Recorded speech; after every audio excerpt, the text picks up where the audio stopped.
ये सूत्रों के हवाले से एक बड़ी जानकारी आ रही है। कहा जा रहा है कि शिंदे गुट के विधायक आपस में भिड़ गए।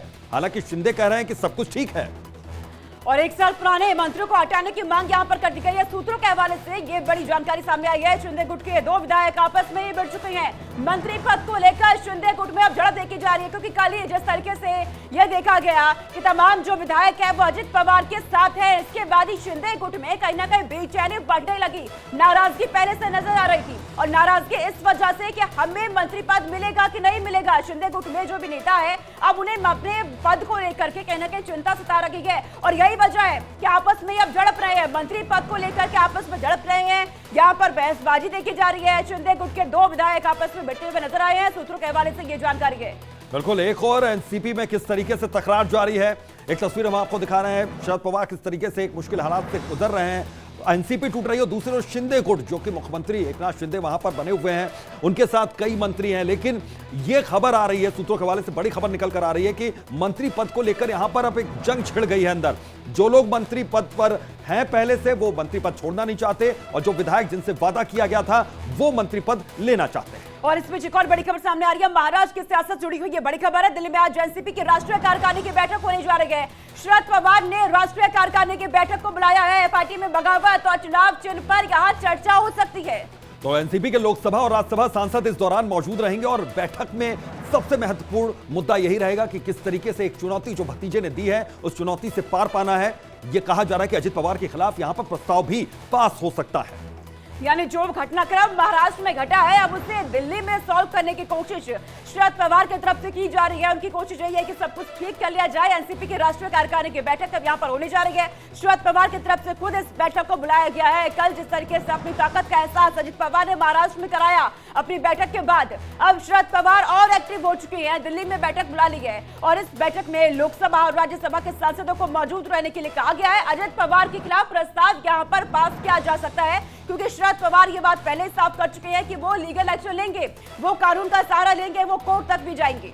बिल्कुल, और ये लड़ाई जो है पूरी, ये सियासत तो हो ही रही है, इसमें सियासी लड़ाई तो है ही है। एक पार्टी को लेकर जंग यहां पर हो ही रही है, लेकिन ये आत्मसम्मान की लड़ाई भी है। यहां पर उम्र का जिक्र कल किया था अजित पवार ने, किस तरीके से को उम्र हो गई है, अब छोड़ दीजिए राजनीति। लेकिन यहां पर शरद पवार ये जरूर दिखाने की कोशिश कर रहे हैं कि अभी भी सियासत, अभी भी राजनीति मेरे अंदर बाकी है और मैं किसी को भी यहां पर कड़ा जवाब दे सकता हूं। और तमाम रणनीतियों पर यहां पर उनका सोच भी रहे हैं और लगातार काम भी कर रहे हैं। ऐसा नहीं कि हाथ पर हाथ धरे बैठे हुए हैं। कल की हलचल देखिए किस तरीके से हमने दिखाई। इंडिया डेली लाइव पर हमारे सहयोगी किस तरीके से यहां पर सभी से बातें करते हुए नजर आए और पल पल की अपडेट आप तक पहुंचाते रहे वो। और आज भी किस तरह से हलचल यहां पर हो सकती है वो भी आप दिखाएंगे हम आपको। हमारे कुछ सहयोगी लगातार मौजूद हैं। सोनिका सुरभि देखिए लगातार वहां पर मौजूद है, अभी आपकी बात भी हुई है। घनश्याम वहां पर लगातार मौजूद है। महाराष्ट्र में क्या सियासत हो रही है और राजधानी दिल्ली में अब आज क्या मीटिंग होने वाली है, क्या बैठक होने वाली है, ये भी यहां पर क्लियर हो रहा है। तो हम यहाँ पर सबसे पहले मैं यहाँ पर पीयूष का रुख कर लेती हूँ। पीयूष, क्योंकि दिल्ली में ये बैठक होने जा रही है, आप वहां पर क्या तैयारी देख रही हैं?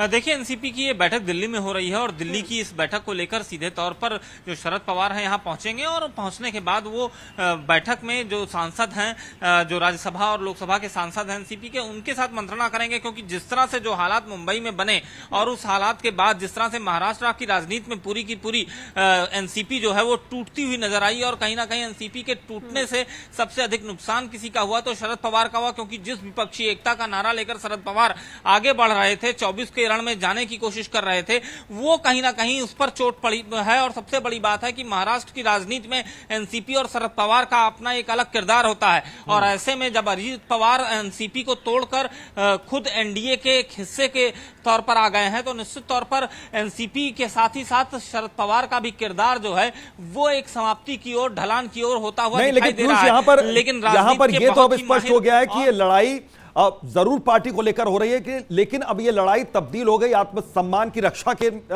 मुद्दे पर।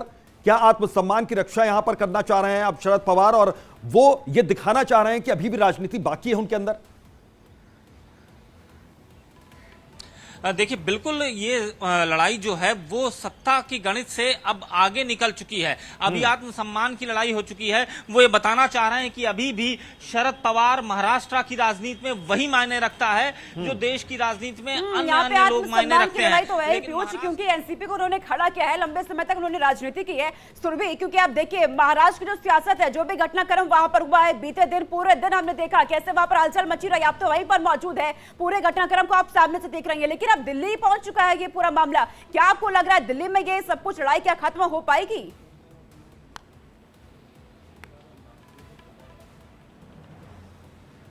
बिल्कुल, देखिए सोनिका, जहां एक और शरद पवार दिल्ली का रुख तो कर चुके हैं कार्यकारिणी बैठक के लिए, लेकिन जिस तरीके से सिंबल की लड़ाई अब अदालत के लिए पहुंच चुकी है, ऐसे में अजित पवार ने एक और स्टेटमेंट दे दिया था और अजित पवार ने ये खुलेआम ये कहा है कि 30 जून से ही आप समझ लीजिए कि 30 जून के ही एनसीपी प्रदेश अध्यक्ष के पद से पूरी तरीके से हटा दिया गया था, अध्यक्ष पद को हटा दिया गया था, हमने अपने ओर से बदलाव कर दिए है।